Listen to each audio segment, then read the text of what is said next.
Pop quiz. What is the correct IUPAC name for this molecule? Is it pentanone, 2-pentanone, 3-pentanone, or pentanol? Lock in your answer. We'll reveal it once you learn the rules. In this video, you'll learn how to spot aldehydes and ketones, choose the right parent chain, number it correctly, add the proper suffix and locants, and handle special cases like rings, 2 carbonyl groups, and mixed functional groups.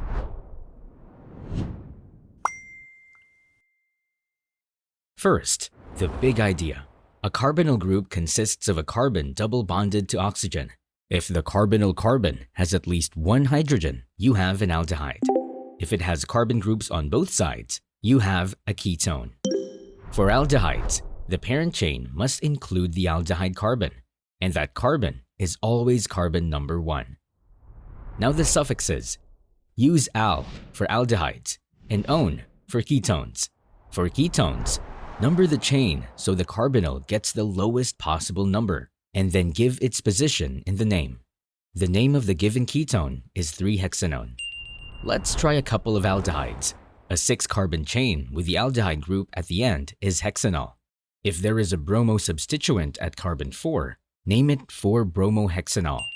Remember, the aldehyde group is always at carbon number 1, so count from that end. For ketones, this 5-carbon chain with a carbonyl group on carbon number 2 is 2-pentanone. If there is a carbonyl group on a ring, just name it as cyclohexanone. The carbonyl carbon is at position number 1 by default, so no locant is needed unless there are substituents. Time to reveal the answer to the pop quiz. The correct answer is 2-pentanone, because we number the chain to give the carbonyl group the lowest number.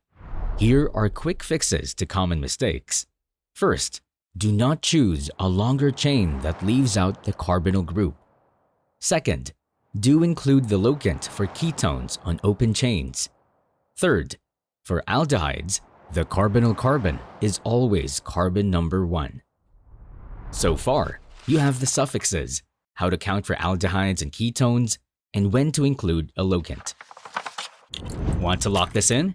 Your personalized practice test and flashcard set are all waiting for you. Tap the link and give yourself a quick check. Let's continue. In rings with an aldehyde, use the ending carbaldehyde.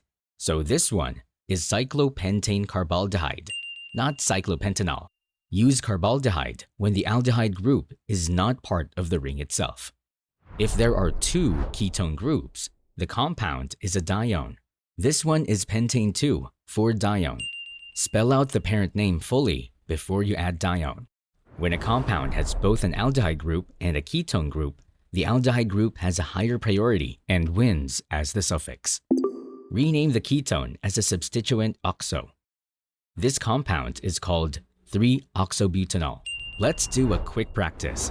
First, identify the highest priority functional group. Next, choose the parent chain that contains it. Then number to give that group the lowest number. Add the correct suffix and locants. And finally, add substituents in alphabetical order. Let's try one example together. A 6-carbon chain with a carbonyl group on carbon 3 and an ethyl group on carbon 5 is named 5-ethyl-3-hexanone. Say it, then write it. To recap, aldehydes use the ending al, and the aldehyde carbon is always number 1. Ketones use the ending one and need a position on open chains.